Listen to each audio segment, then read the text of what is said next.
Hola a todos, espero se encuentren bien. Agradezco al doctor Ángel Melo por la invitación a impartir esta conferencia titulada Neuromodulación por estimulación nerviosa percutánea. Así también a la Universidad Autónoma de Tlaxcala, al Centro Tlaxcala de Biología de la Conducta y al posgrado en Ciencias Biológicas. Mi conferencia está estructurada de la siguiente manera. Primeramente abordaremos reduccionismo y complejidad, dos vertientes para estudiar el proceso salud-enfermedad. Asimismo, reflexionaremos sobre algunas problemáticas emergentes en salud y nuevas formas de abordarlo. Aquí ingresa la medicina bioelectrónica y la estimulación nerviosa percutánea. Abordaremos también algunas investigaciones y aportaciones de nuestro grupo de trabajo y finalizaremos con perspectivas y conclusiones. Comprender la complejidad del ser humano es parte del trabajo arduo que todo investigador tiene que desarrollar. Siempre he dicho que para poder reparar un automóvil, primero debemos conocer los diferentes componentes que lo integran, así como sus interacciones. En el caso de los humanos, comprender estas interacciones es más complejo debido a que hablamos de interacciones sistémicas, histológicas, celulares, incluso interacciones moleculares. La realidad fisiológica a la que nos enfrentamos día con día puede ser abordada de dos maneras diferentes. Una corresponde al método reduccionista. Este estudia por separado los componentes del sistema y surgen así especialidades como la cardiología, neurología, neumología, fisioterapia, endocrinología, entre otras. El método reduccionista resulta efectivo para desarrollar tratamientos para enfermedades donde se conoce la causa directa. Por ejemplo, en el caso de las infecciones, atribuyendo tales causas a la presencia de microorganismos. Es así que patologías agudas pueden tener una causa aguda, por ejemplo, los traumatismos. Sin embargo, uno de los problemas al que nos estamos enfrentando en la actualidad es el aumento significativo en la presencia de enfermedades crónicas no transmisibles. Por ejemplo, estudios de proyección de defunciones por enfermedades según la Organización Mundial de la Salud estima un aumento significativo en el número de defunciones por enfermedades cardiovasculares para el 2030, casos de cáncer, enfermedades crónico-respiratorias, incluyendo diabetes. Por otra parte, la Federación Internacional de Diabetes estima un incremento de 205 millones de nuevos casos de pacientes diabéticos para el 2035. Otro problema al que nos estamos enfrentando es la comorbilidad en enfermedades emergentes, tal es el caso de COVID-19 y las condiciones médicas subyacentes en las defunciones, como son la hipertensión, como una de las primeras causas, la diabetes, las hiperlipidemias, enfermedad arterial coronaria, enfermedad renal, entre otras. Otro problema que tenemos en la actualidad es la limitación de los tratamientos farmacológicos. Por ejemplo, cada vez hay mayor documentación de efectos adversos, incremento en el número de casos de tratamientos refractarios, un aumento significativo en la tolerancia farmacológica por el uso indiscriminado de fármacos. Y otro problema también emergente es la susceptibilidad a la comorbilidad por el uso crónico de ciertos medicamentos. Por ejemplo, este estudio publicado en la revista Lancet menciona que el uso de inhibidores de la enzima convertidora de angiotensina AC2 aumenta la expresión de este receptor, lo que incrementa el riesgo de contraer la infección por COVID-19, generar daño orgánico y patogénesis severa. Por otra parte, otra manera de abordar la realidad fisiológica es lo que se denomina complejidad. La complejidad estudia las interacciones entre los componentes de un sistema con el objetivo de identificar nuevos comportamientos, denominadas propiedades emergentes. Es decir, que emergen cuando se estudia la totalidad del sistema, lo que también denominamos teoría de redes. Por ejemplo, nosotros sabemos, si nos enfocamos desde el punto de vista reduccionista en el estudio de la fisiología intestinal, nos percataremos que asume un papel importante en los procesos de digestión, absorción de nutrientes, protección contra patógenos, etc. No obstante, cuando el intestino interactúa con otras estructuras como lo es el vaso o el sistema nervioso central, emergen propiedades como es su participación en el desarrollo del sistema nervioso, en la tolerancia inmunológica, la regulación emocional y los estados afectivos. Asimismo, la actividad cerebral también influye sobre la actividad visceral y la tolerancia inmunológica, particularmente los estados psicoemocionales. Anteriormente en los 60, George Solomon había establecido una relación entre las características de la personalidad y el estrés con la autoinmunidad. Esto dio origen a lo que conocemos en la actualidad como inmunología afectiva, asimismo al condicionamiento inmunológico.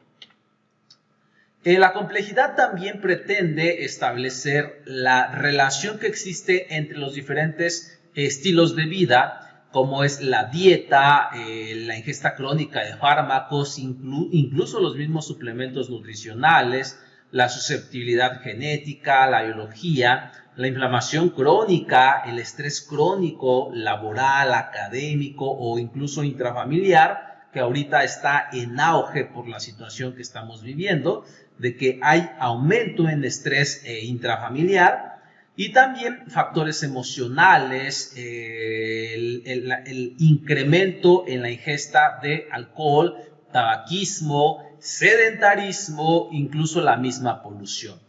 Todos estos factores, ¿cómo pueden influir en el proceso salud-enfermedad? Lo que se ha estado tratando de encontrar es si existe algún común denominador que sea responsable de este proceso o de esta transición entre lo que es la salud y la enfermedad.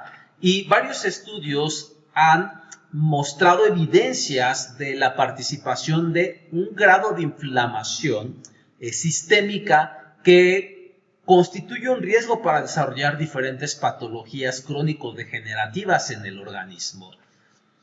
Por ejemplo, todos sabemos que las citocinas proinflamatorias y antiinflamatorias son relevantes para tener un estado óptimo de salud. Sin embargo, estas tienen que estar en un estado homeostático, ya que sabemos que las citocinas proinflamatorias participan en el reclutamiento de leucocitos, en la actividad antibacteriana, la maduración de células dendríticas, así también en un papel importante como protección contra patógenos.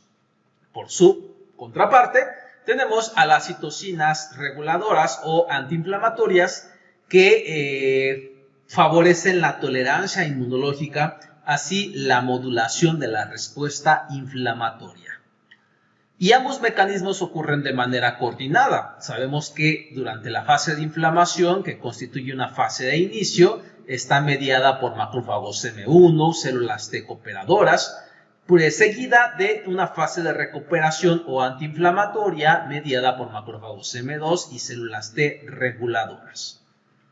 La respuesta inflamatoria es bifásica, tenemos la respuesta inicial y la fase de recuperación, lo cual también correlaciona con la respuesta fisiológica al estrés, en la cual tenemos una respuesta inicial y una fase de recuperación. Sin embargo, el problema resulta cuando la respuesta al estrés es mantenida, sostenida, sin fases de recuperación. Tenemos así estrés crónico no resuelto, que va a correlacionar también con una respuesta crónica sin recuperación que a la larga puede conducir a daño tisular.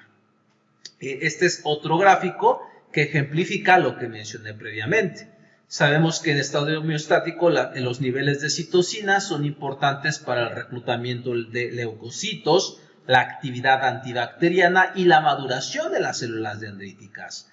A medida que aumentan estos niveles de citocinas, aparecen o se presentan en el paciente diferentes condiciones de salud como depresión, fiebre, anorexia, dolor, edema. Y si estas siguen en aumento, se presentan otras condiciones, pueden presentarse otras condiciones como psoriasis, ilio, colitis, artritis o llegar incluso a daño tisular, falla orgánica y shock séptico.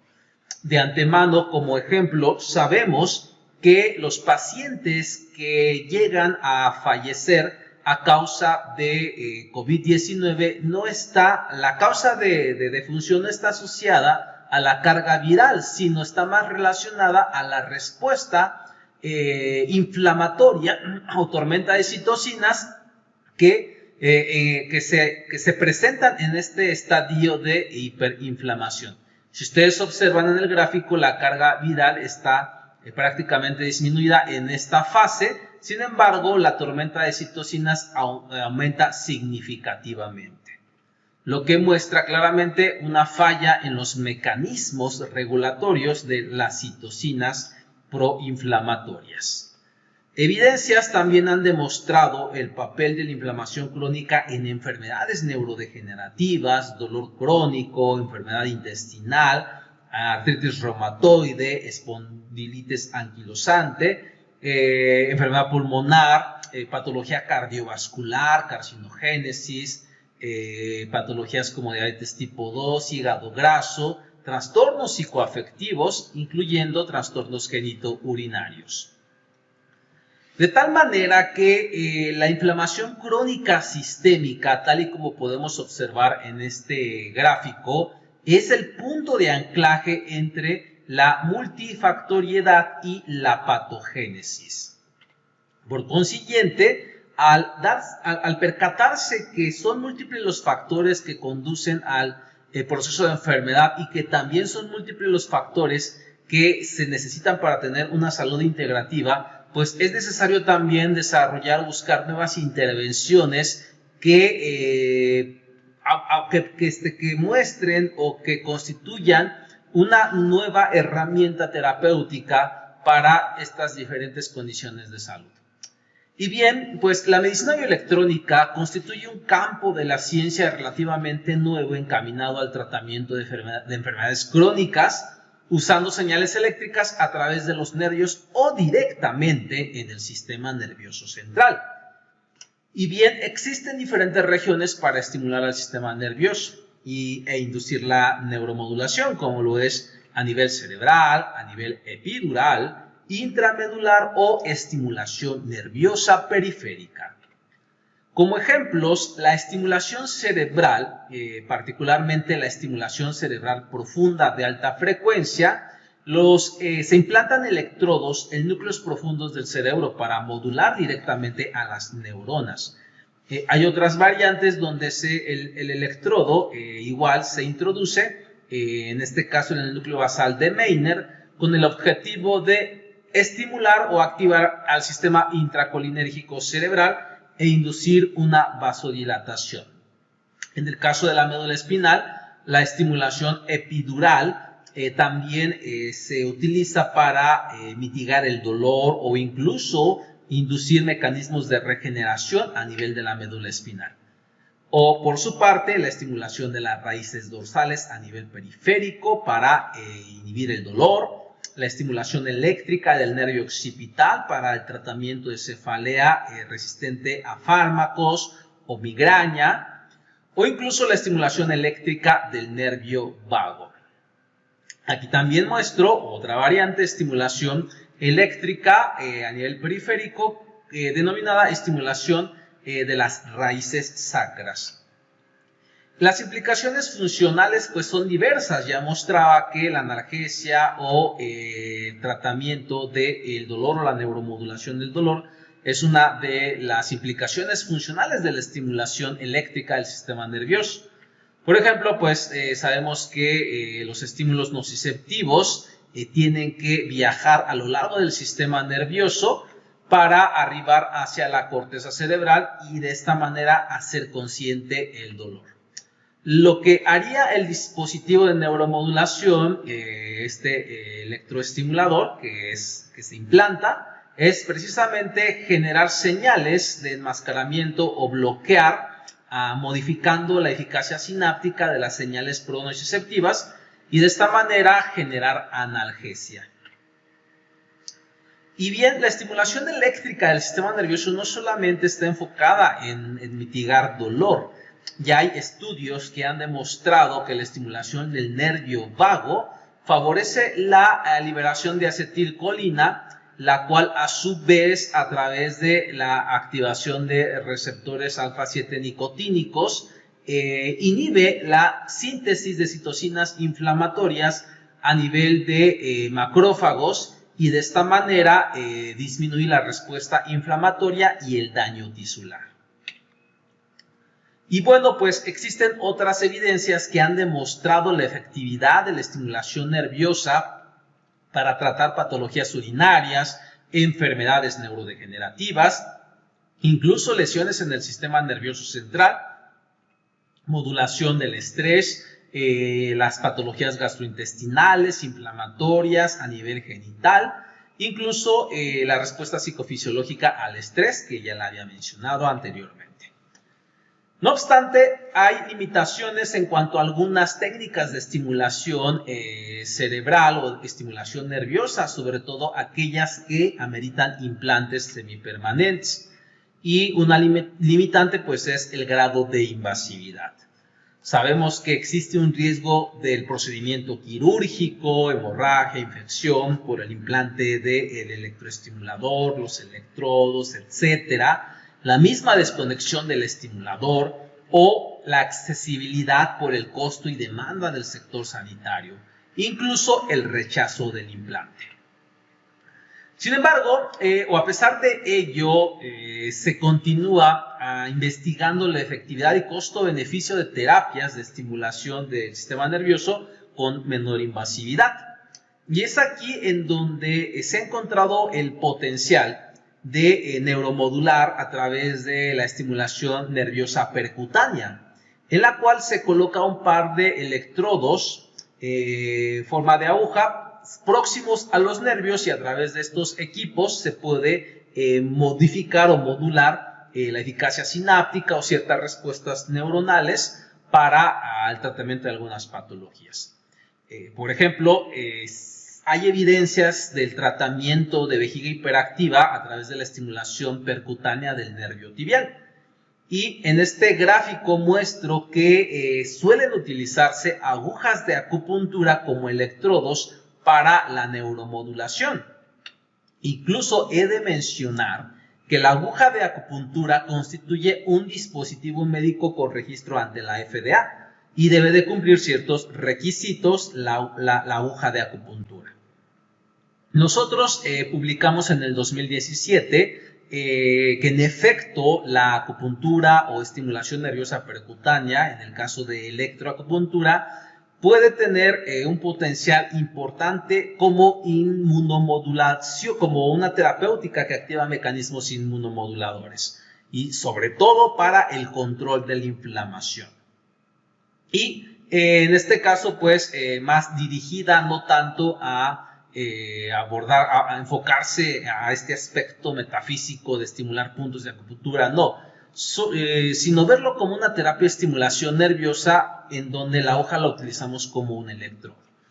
Este estudio que se publicó en el 2017 parte de otro que también realizó el doctor Rafael Torres Rosas y el doctor Luis Ulloa sobre los efectos inmunomoduladores con electroacupuntura y la modulación vagal vía dopamina.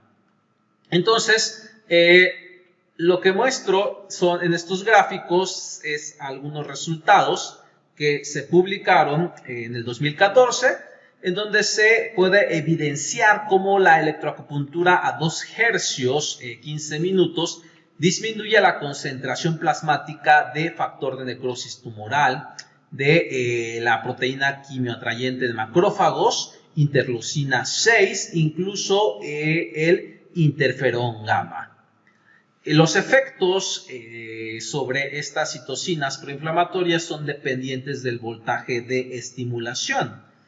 Y como parte de modular la tormenta de citoquinas, también se encuentra que incrementa el porcentaje de sobrevivencia y disminuye la morbilidad en el modelo de sepsis, tal como lo podemos observar en estos gráficos.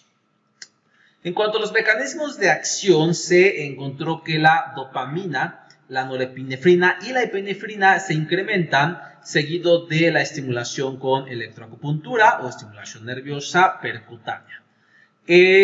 Cuando se extraen las glándulas adrenales, se inhiben los efectos de la electroacupuntura sobre la dopamina, norepinefrina y la epinefrina, e incluso también disminuye los efectos sobre la sobrevivencia. Cuando se realiza una vagotomía cervical, como podemos observar, disminuyen los efectos de la electroacupuntura sobre el factor de necrosis tumoral. Lo mismo ocurre cuando se secciona el nervio ciático, lo que muestra claramente que el mecanismo de acción es a través de estimular a los nervios, en este caso el nervio ciático. Y el modelo que muestro aquí explica en términos generales parte del mecanismo de acción, que la vía eferente es a través del nervio ciático, estimulación del nervio vago, activación de las glándulas adrenales, con un aumento significativo en catecolaminas y una reducción en citocinas inflamatorias. Para ver un poco la parte de los mecanismos moleculares, se sabe que la norepinefrina requiere de los adrenoreceptores beta 2 para poder disminuir el factor de necrosis tumoral. Sin embargo, cuando se utiliza un ratón knockout de este receptor, ya la norepinefrina no disminuye los niveles séricos de factor de necrosis tumoral.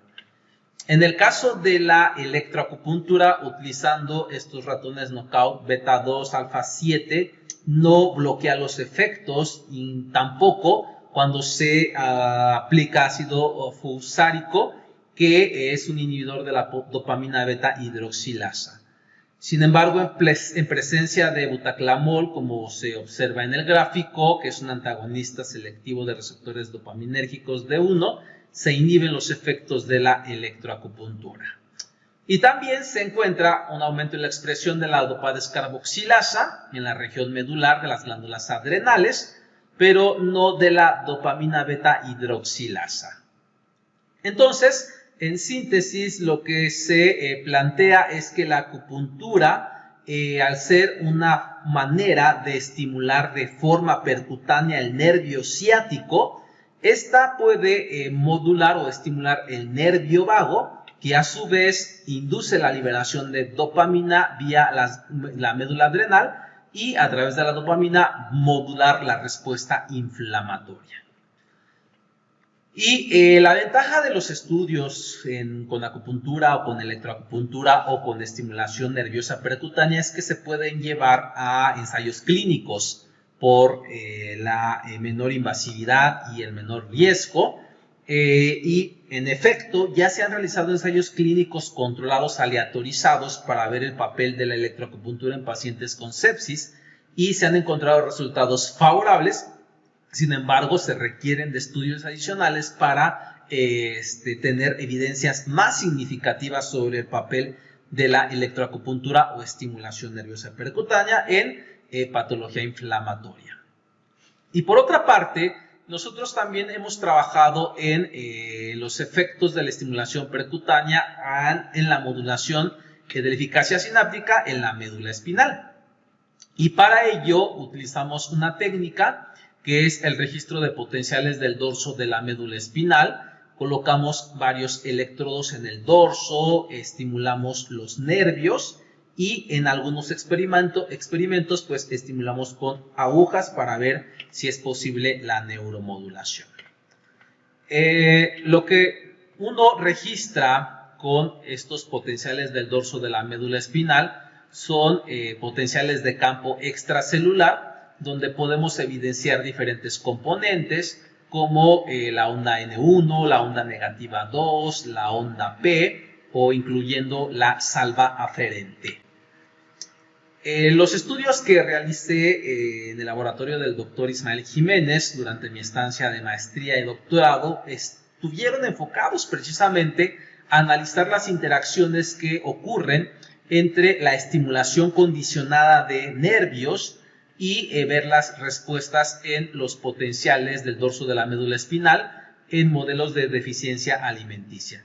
Lo que a mí me gustó de todos estos experimentos fue poder evidenciar que en efecto cuando se estimulan de manera condicionada algunos nervios se puede modular o deprimir la respuesta de los componentes negativos a nivel de la médula espinal.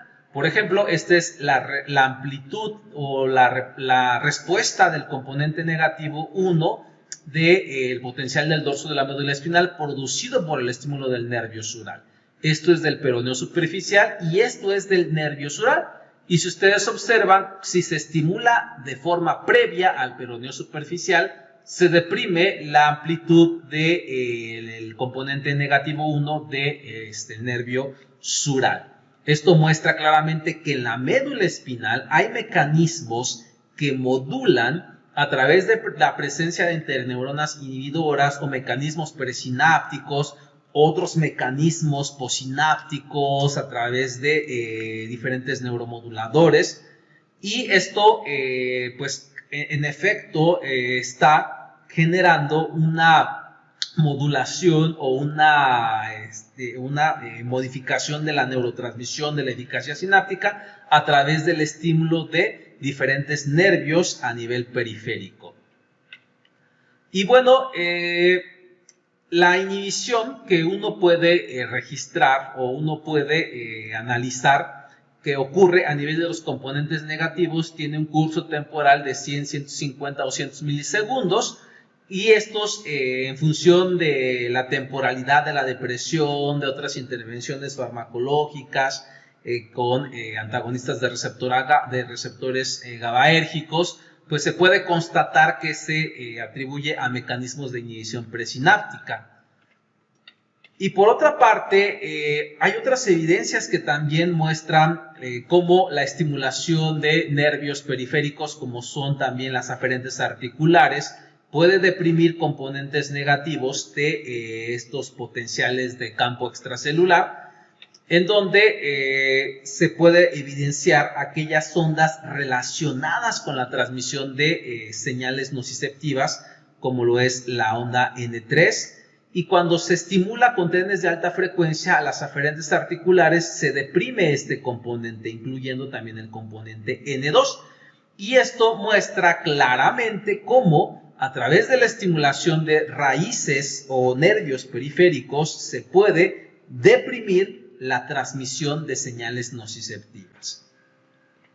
Y bueno, pues también estudios a nivel de la estimulación del nervio ciático, algo similar a la estimulación de aferentes articulares, también pueden deprimir la amplitud de potenciales de campo de fibra C, tal y como se ve aquí en el número 1, esta onda. En el número 2 se muestra qué ocurre después de estimular con bajas frecuencias el nervio ciático, y durante 15 minutos de estimulación eléctrica observamos cómo se deprime la amplitud de los potenciales de campo de fibras C, que también es otro ejemplo que muestra claramente el papel neuromodulador de la estimulación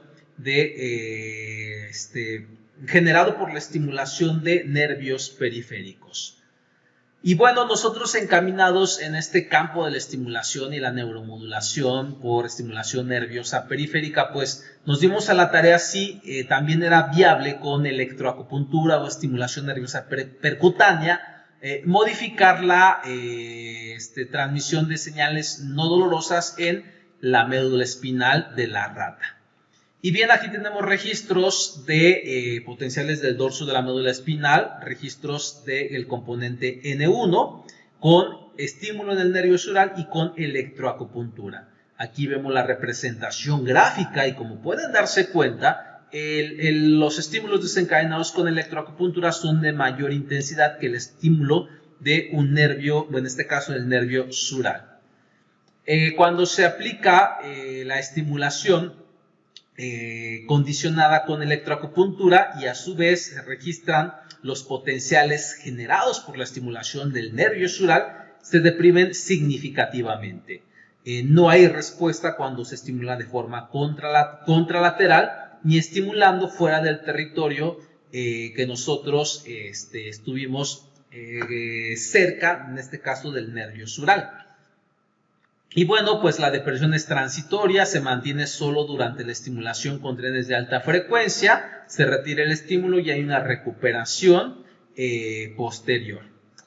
Cuando seccionamos nervios para evidenciar la relevancia de los nervios que participan en estos mecanismos de depresión de la neurotransmisión, pues vemos que aquí este es el control, esto es cuando se aplica electroacupuntura, vean, disminuye significativamente.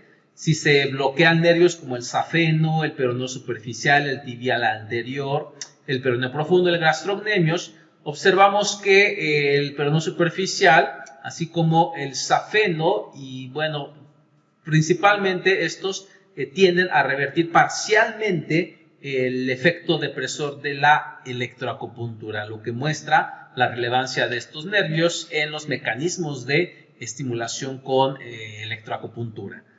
También el curso temporal de la depresión por estimulación condicionada, estamos hablando de una duración de cerca de los 100 milisegundos, aquí me equivoqué con el número, cerca de 100 milisegundos, y también considerando que esta depresión se inhibe en presencia de picrodoxina, que es un antagonista GABAérgico de receptores GABA-A, nos permite concluir que estamos hablando de un mecanismo de inhibición presináptica inducido con estimulación percutánea o electroacupuntura.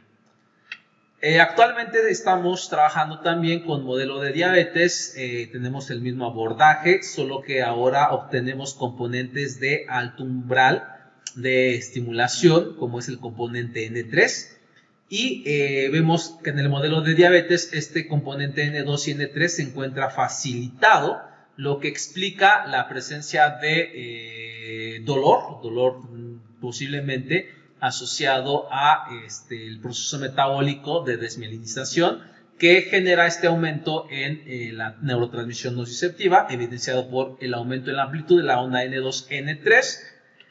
Y bueno, ahora lo que procedía era aplicar electroestimulación para ver qué tanto se deprimía la respuesta y en efecto, como observan en el gráfico, el componente N3, N2, incluso el componente N1 se deprime significativamente, lo que nos permite concluir que la electroacupuntura, la estimulación nerviosa percutánea puede también modular la neurotransmisión en este modelo de diabetes experimental. Y bueno, otros estudios que demuestran la neuromodulación o la modificación de la neurotransmisión o de la eficacia sináptica en la médula espinal durante la electroacupuntura es este estudio clásico que hizo Pomerantz en el 79, donde él muestra cómo durante la electroacupuntura a diferentes tiempos, 5 minutos, 10, 20 y 30 minutos de estimulación, se deprimen las respuestas de campo extracelular evidenciadas en estos registros, y estas se encuentran relacionadas a la transmisión o la actividad de neuronas pronociceptivas. Y bueno, cuando se retira el estímulo electroacupuntural hay una recuperación. Sin embargo, la recuperación no llega al basal, lo que nos habla de un efecto analgésico residual. Sin embargo, si se aplica electroacupuntura de baja frecuencia, se puede evidenciar que disminuye significativamente la amplitud de los potenciales de campo extracelular de fibras C, que es y se mantiene por horas. Entonces, Aquí es claro que la modulación o la neuromodulación también depende de la frecuencia de electroestimulación. Bien. Incluso en modelos de dolor neuropático por ligación de nervios también se ha demostrado que la electroacupuntura aumenta el umbral al dolor, evidenciado por esta prueba de retirada de la pata en la rata, en un modelo de dolor neuropático por ligación de nervios. Pero algo interesante que también uno tiene que reflexionar cuando va a abordar casos de dolor neuropático es la presencia de citocinas proinflamatorias como factores pronociceptivos, ya que se conoce que estas citocinas proinflamatorias inhiben a los mecanismos inhibitorios, por ejemplo, la expresión de receptores a GABA o receptores de glicina, y por su parte favorecen la expresión de receptores a glutamato.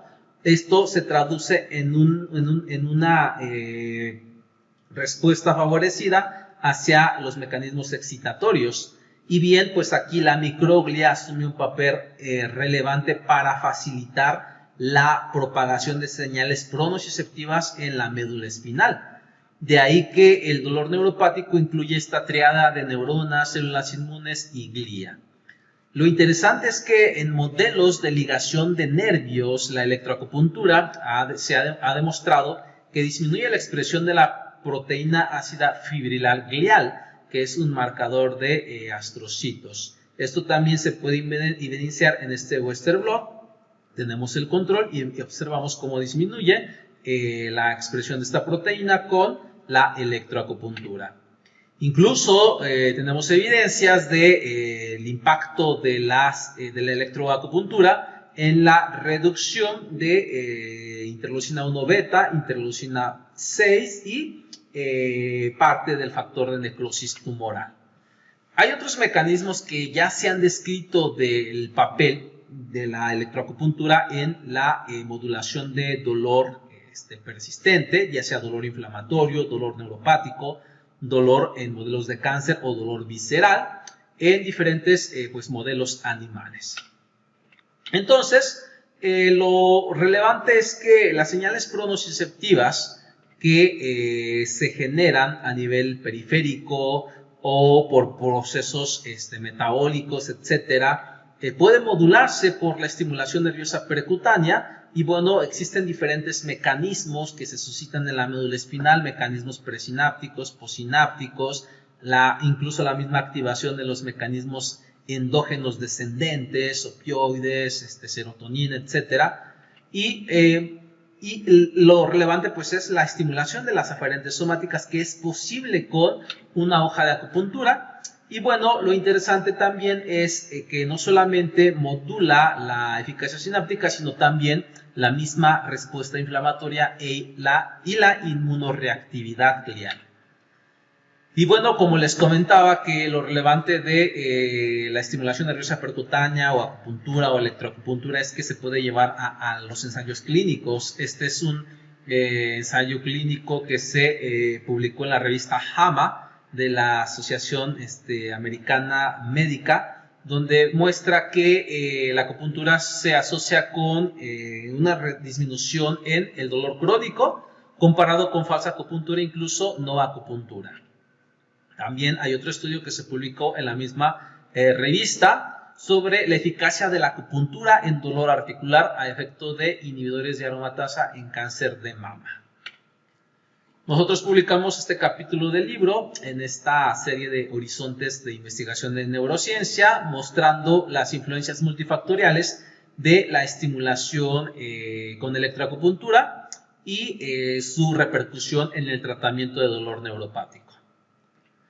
Y bueno, pues este es un artículo de divulgación general, publicado en esta revista de acupuntura, donde plasmamos algunas evidencias de electroacupuntura y neuromodulación en la médula espinal.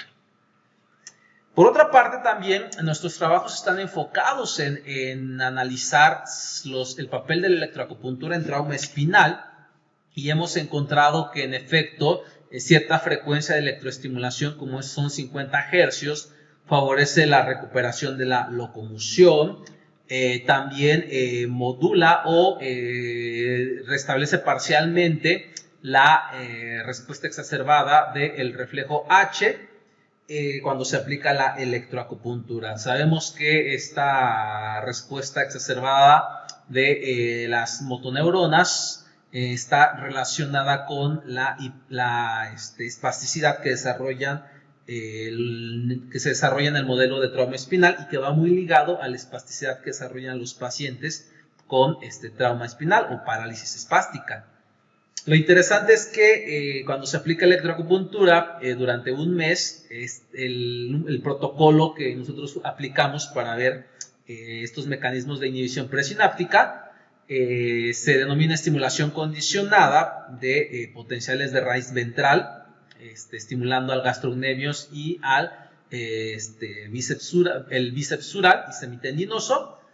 Y vemos como la depresión que está presente en un control y cuando se induce el trauma, esta se pierde sin tratamiento, pero cuando se aplica electroacupuntura, la depresión hay una tendencia a la recuperación de la depresión, es decir, la acupuntura o electroacupuntura o estimulación nerviosa percutánea está favoreciendo la activación de mecanismos presinápticos de inhibición presináptica para inhibir la respuesta exacerbada de las motoneuronas.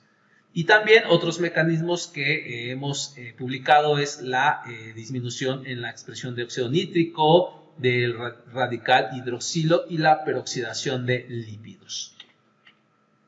Y bueno, nuevamente, en los estudios piloto muestran que la acupuntura puede ser de beneficio para el tratamiento de espasticidad en pacientes que cursaron con un evento vascular cerebral hemorrágico.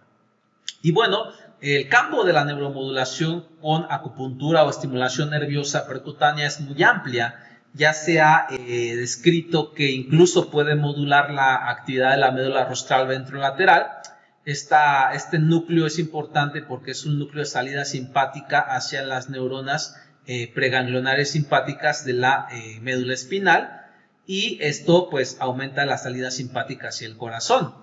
Estudios que ha realizado el doctor John Logos precisamente se caracterizan porque la estimulación con electroacupuntura puede modular a este núcleo, las células de este núcleo. Por ejemplo, aquí se muestra que el estímulo con electroacupuntura sobre el nervio mediano, estos puntos corresponden a ese nervio, a baja frecuencia deprime la actividad de la médula rostral ventrolateral. Con otros mecanismos y otros abordajes experimentales ya se ha demostrado que la represión de la actividad de la médula rostral ventrolateral se acompaña de actividad de las células de la sustancia gris periaqueductal del núcleo A4, del núcleo de RAFE, las cuales descienden y a través de mecanismos presinápticos, posinápticos, bloquear la médula rostral ventrolateral y en consecuencia la salida simpática hacia el corazón, riñones y vasos sanguíneos. Y bien, pues nosotros ahorita estamos en una fase donde también tenemos que llevar la parte de ciencia básica a la parte clínica. Y ahorita en la universidad contamos con una serie de aparatos de este sistema BioPAC que nos permite medir variables fisiológicas como presión arterial, hacer presión arterial de forma continua, variabilidad de la frecuencia cardíaca, electrogastrograma, para medir peristalsis gástrica, electroencefalografía y bueno, pues ver potenciales evocados para hacer electroneurogramas y de esta manera poder evidenciar cuando colocamos la aguja que en efecto se está despolarizando una vía nerviosa o que estamos despolarizando el nervio. También estamos por adquirir un ultrasonido para que cuando se coloque la aguja se pueda guiar por ultrasonido y cerciorarnos de que en efecto la aguja está cerca del nervio que nosotros queremos estimular para inducir una neuromodulación. Hemos hecho algunos estudios piloto y aquí muestro cómo la estimulación de la rama auricular del nervio vago disminuye significativamente la presión arterial media, Aquí tenemos la basal antes de la acupuntura y aquí es durante la acupuntura.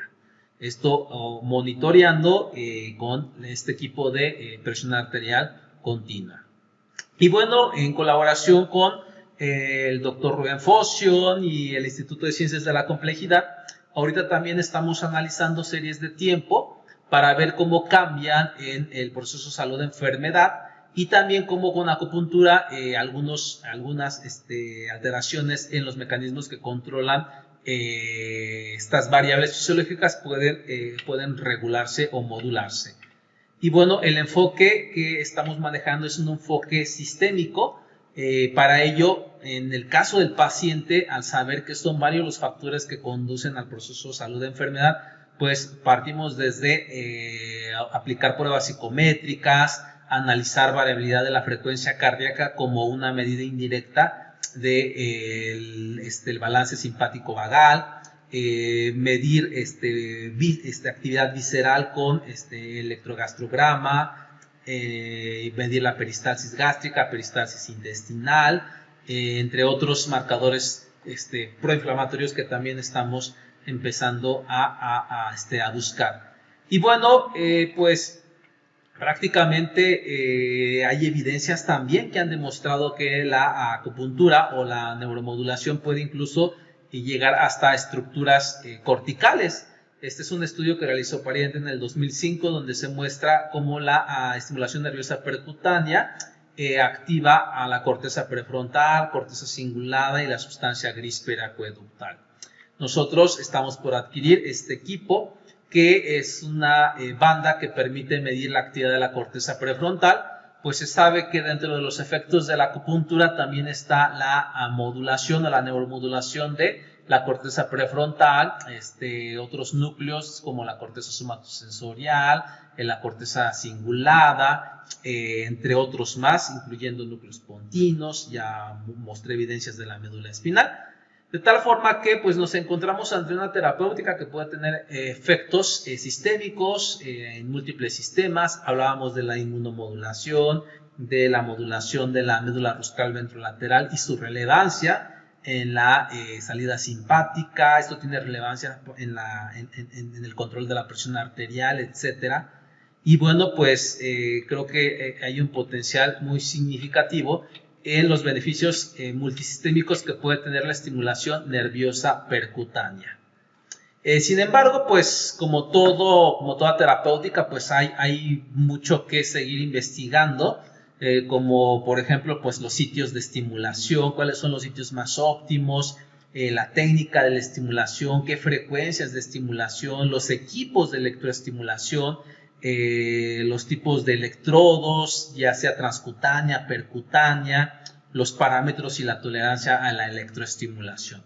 Son parte de las perspectivas, entre otras más, pues que faltan todavía por profundizar. Y bueno, pues como conclusiones, la estimulación eléctrica del sistema nervioso constituye una novedosa estrategia terapéutica para el tratamiento de distintas patologías. Sin embargo, un inconveniente es que ciertas formas de estimulación son muy invasivas y el costo-beneficio pues no es tan accesible para pues gran parte de la comunidad. Y bueno, pues la estimulación nerviosa percutánea ofrece otra alternativa con menor invasividad para el tratamiento de diversas condiciones de salud. Sin embargo, pues como todo, pues es necesario continuar con la investigación colaborativa sobre estimulación nerviosa percutánea y o acupuntura en sus diferentes campos de acción, con el objetivo de ofrecer nuevas estrategias terapéuticas a las patologías crónico-degenerativas. Pues muchas gracias por su atención y quedo a su disposición para las preguntas.